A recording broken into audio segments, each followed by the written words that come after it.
up, youth? It's good to catch up with you guys today. Now, the key text that I wanted to use will be found in the book of Ecclesiastes, chapter 12, verse 1. It says, remember your Creator the days of your youth, before the days of trouble come and the years approach, when you will say, I find no pleasure in them. Now, I'm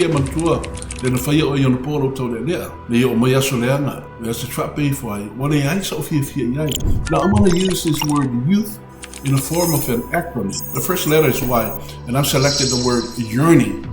Now, yearning means want or desire. It's a word that is used if you want to achieve, if you want to attain anything that you will go after, whatever goal that you have set. If you have this thing yearning, if you yearn for it, you will be able to succeed. You will be able to get it. The next word is O for opportunity.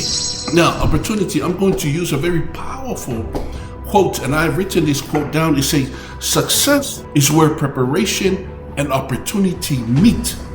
Very powerful. That means that you just keep practicing your guitar, practicing your piano, practicing your singing, whatever it is. Because when the opportunity arises, when the opportunity comes, you are prepared for it. And if you're prepared for it, you will be successful. So it's a very powerful quote with opportunity. Success is where preparation and opportunity meet. Then the word you is for unique, meaning being the only one of its kind.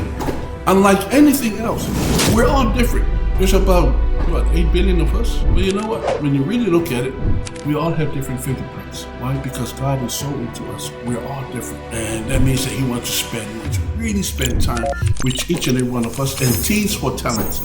Talent is something that we particularly get and good at because the way that we practice and practice. Remember, in the Bible, it talks about 5 talents, 2 talents, and 1 talent.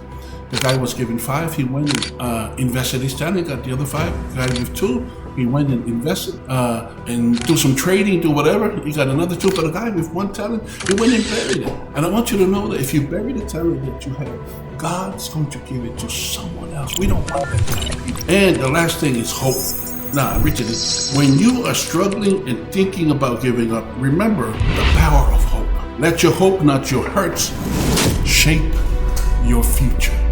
Don't allow anything to come and ruin your relationship with God. You're the best that God has created, and be the best person. And I love you guys very much. And go out there and conquer the world for God. I love you guys very much. God be with the young people that we have, more within their lives. Burn a special fire of inspiration more within their hearts, so they may be inspired to serve you and give whatever they have for you. Thank you. Amen. Love you.